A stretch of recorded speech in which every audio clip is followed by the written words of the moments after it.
Lebanon is deemed as an enemy state by Israeli authorities.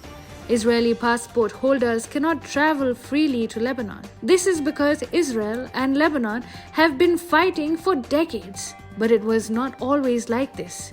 Lebanon was not always an enemy state for Israel. In fact, when the entire Arab world was attacking Israel, be it in the Six-Day War in 1967 or the Yom Kippur War in 1973, Lebanon was one of the few states that avoided antagonizing Israel, and things remained calm. In fact, the border between Lebanon and Israel was the calmest frontier all this time. So what happened? Well, the Lebanese civil war happened. Shiite militias took over. Iran took full advantage. It used Hezbollah and other Shiite groups to attack Israel and strengthen extremists in Palestine. And then Israel and Lebanon never looked back. They were sworn enemies. But not everyone in Lebanon was against Israel. In 2006, the Israel-Hezbollah war happened, but Israel avoided causing damage to Christian areas. In 2020, a huge explosion, supposedly accidental, shook Beirut. Who was to blame? It was most probably Hezbollah, which still enjoys political strength. But now people are angry, and Hezbollah is fast losing support. Now, seizing this opportunity, Israel is on to something very wise and strategic. Hi, and welcome to TFI Global, the foreign affairs and geopolitical analysis arm of the TFI Media Group. I am your host Shubhangi, and in this video, I will tell you about Israel's newest strategy to completely uproot Hezbollah from Lebanon. Let's begin. Israel and Lebanon are not friends. In fact, they are sworn enemies who share a history of bloody conflict. Since 2006, a general ceasefire has been in place between the two countries, preventing the breakout of major hostilities. However, ties between the two countries are anything but rosy. At the core of the animosity between Lebanon and Israel is the terror outfit Hezbollah, which is backed by Iran. The Shiite terror organization shares the same idea as that of the Iranian regime, the destruction of Israel. The Jewish nation's real enemy in Lebanon is Hezbollah and the government backed by it in Beirut. But don't be mistaken, the Lebanese people are not the enemy of Israel.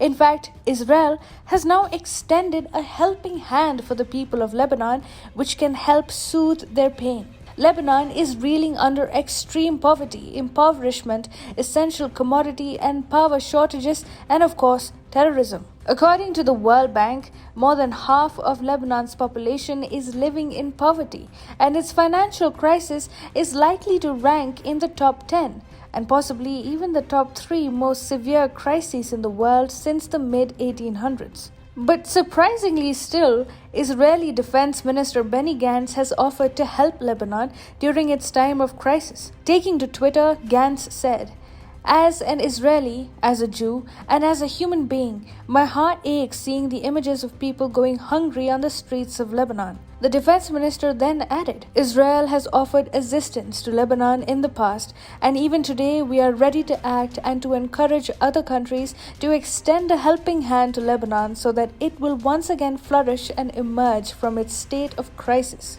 Violence, protests, and crimes are growing in Lebanon. Iran, even during the crisis which the Lebanese people are facing, is thinking just about itself and making plans to exploit Lebanon when it is at its lowest. Hezbollah, at the behest of the Islamist regime in Iran, has said that Lebanon's gasoline crisis could be addressed within a few days if it would just accept Iranian oil shipments, which are under sanctions by international law. The terror organization also announced that if the government fails to do so, Hezbollah will eventually negotiate directly with Tehran and import Iranian oil through the port of Beirut. Israel, on the other hand, is offering unconditional support to Lebanon.